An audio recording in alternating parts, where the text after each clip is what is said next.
इसलिए मैं कहता हूं कि आप 2020 के भारत में हैं। किसी से डरिए वरिए मत।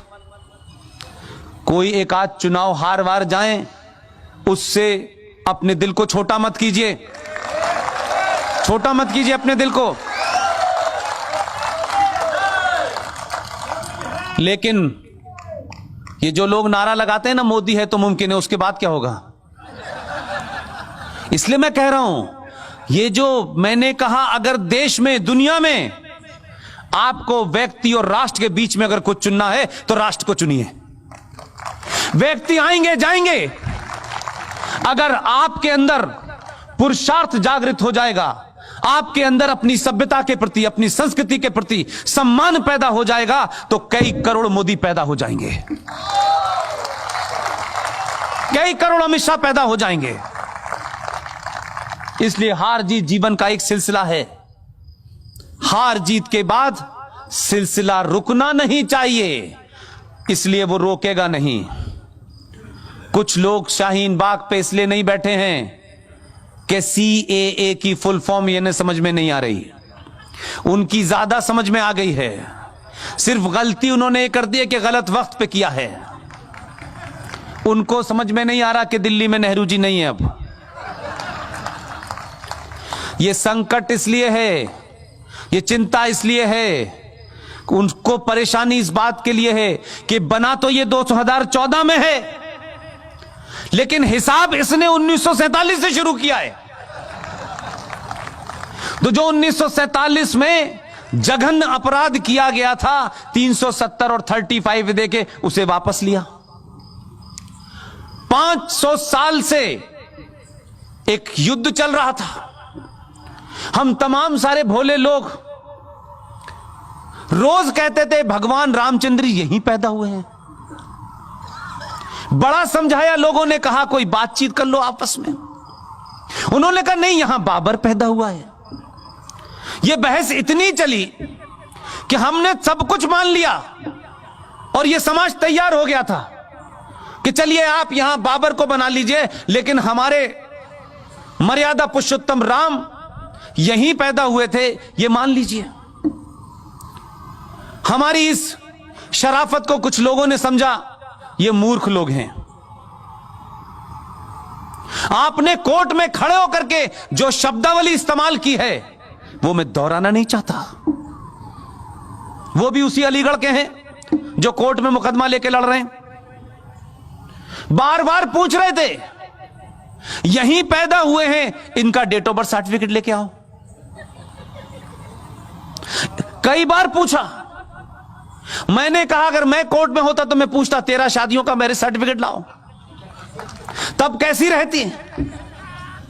लेकिन आपने इतनी बार पूछा, हमने कहा उनका मैरिज डेट और सर्टिफिकेट तो हमारे पास नहीं है, लेकिन हमने एक ऐसे शख्स को खड़ा किया, उसने सारे सर्टिफिकेट दे दिए। और हुआ क्या, जो हमसे पूछ रहे थे कि भगवान राम का सर्टिफिकेट लेके आओ, आज उनसे पूछ लिया तो कहते हैं अरे ये हम नहीं देंगे, हमें पता ही नहीं है। तो संकट यह है कि आपने सवाल पूछना शुरू कर दिया है। 1000 साल से आप जवाब दे रहे थे, इसलिए एक बार सर्टिफिकेट मांगा है तो धरने पे बैठ गए हैं। अभी तो सर्टिफिकेट मांगने का सिलसिला शुरू हुआ है, और ये इसलिए नहीं हुआ है, इसलिए कह रहा हूं उसकी जो ईमानदारी, उस पर शक मत करो। वो इसलिए मांग रहा है कि जो बात आपको कहने में शर्म है, वो ये जानता है सर्टिफिकेट ढूंढते ढूंढते आप 1722 तक चले जाएंगे। कश्मीर में एक नेता है, मक्कार मुनाफिक, डकैत है। उसने अपने सर्टिफिकेट खोजे, जाति गुप्तगू में कहता है 1722 में मुझे पता चला मेरे पूर्वज राघोराम कौल थे।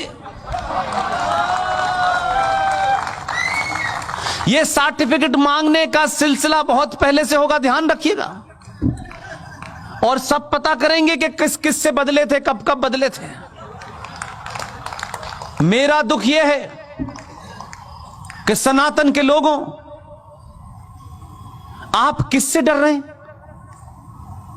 हम 800 साल से मुसलमानों की हुकूमत थी। हम यहां से जाएंगे तो ताजमहल ले जाएंगे, हम कुतुब मीनार ले जाएंगे। ऐसी ख्वाहिश रखने वालों से पूछते, मूर्खों, जो बात अभी सिंह साहब ने कही,